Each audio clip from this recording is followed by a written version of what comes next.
There's a specific kind of tired that sleep doesn't touch. You've done the morning routine, read the books, started the journal again, and underneath all of it is a quiet exhaustion you've never quite had a name for. The feeling of working on yourself for years and still somehow feeling behind. And if that landed somewhere real, that tiredness you've never named, that's not an accident. There's a reason this found you, because the rarest minds figured out something the rest of us missed. They stopped. And by the end of this, you'll understand exactly what they saw. This is the trap almost nobody realizes they're in. Here's the story we're all sold. More self-improvement equals a better life. Read more, optimize more, fix more, and one day you'll arrive at the version of you that finally feels enough.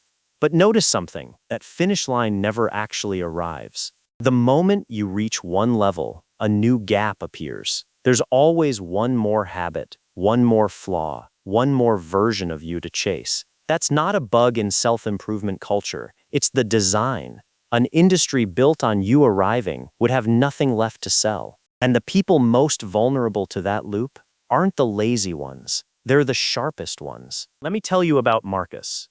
Marcus has read everything, every book, every framework, every system. He can explain the psychology of habit formation better than most people who teach it. And yet the moment he finishes one thing, the relief lasts about a day before the next gap opens. A better routine, a deeper book, a flaw he hadn't noticed before. He's not failing at self-improvement, he's excellent at it. That's the problem, because a highly intelligent mind doesn't just analyze the world. It turns that same lens inward, and it's very, very good at finding things to fix. Give a sharp analytical mind the premise, you're not enough yet, and it will generate an endless list of evidence. The smarter the mind, the more detailed the list. The more detailed the list, the further away enough gets. That's the exhaustion nobody names. Not laziness, the opposite. A brilliant mind pointed at itself that never lets you arrive. So here's what the rarest minds understood, and it's backed by one of the most quietly radical ideas in psychology. The psychologist Carl Rogers spent his life studying how people actually change, and he landed on what he called a paradox. He said, the curious paradox is that when I accept myself just as I am, then I can change. Read that again. The change you've been chasing doesn't come from rejecting yourself harder. It comes from the one thing the self-improvement trap never lets you do. Stop fighting yourself long enough to actually see yourself. Most self-improvement runs on conditional self-worth. I'll be enough when I fix this. And a mind running on that premise can never rest. Because the moment it accepts itself, it thinks it loses its only reason to grow. The rare insight is this: self-rejection isn't the engine of growth, it's the thing quietly burning you out. Which brings me to Nina. Nina is the friend who seems strangely settled. She's not chasing a better version of herself, and the first time you notice it, your instinct is almost to be suspicious of her. Has she just given up? But spend time with her and you realize it's the opposite. Nina didn't stop growing. She stopped fixing. She traded the question, what's wrong with me, for a much quieter one, what's actually true about me. When she catches an old pattern, she doesn't attack it. She gets curious about it. Where did it come from? What was it protecting? And paradoxically, exactly as Rogers predicted, the patterns she stopped fighting are the ones that finally started to change. That's the escape, not trying harder, trading self-improvement for self-understanding. And it's available to anyone, but the minds that find it tend to be the ones deep enough to question the whole game in the first place. Quick pause, friend to friend.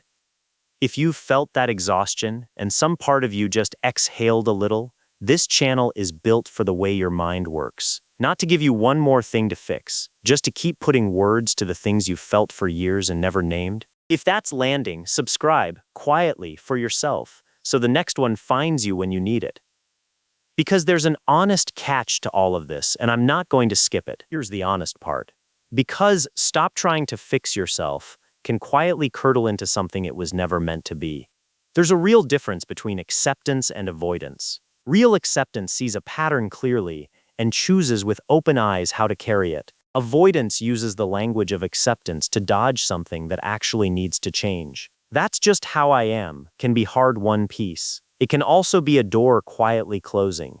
So this isn't permission to stop growing. The rarest minds didn't quit on themselves. They just stopped growing from self-hatred and started growing from self-understanding. One of those is sustainable. The other one is the treadmill. Carl Jung had a word for the deeper version of this.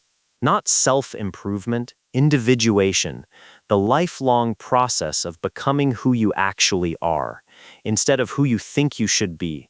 Self-improvement asks, how do I become a better person? Individuation asks, how do I become more fully myself? The first treats you as a broken thing to fix. The second treats you as something real to uncover. You were never a project to be completed.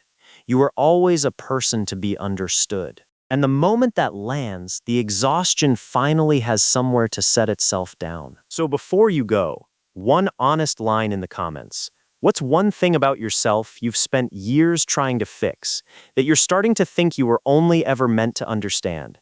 You don't have to explain it. Sometimes naming it is where the fighting finally stops. This channel is a space for people who feel the world deeply, quietly, and a little differently.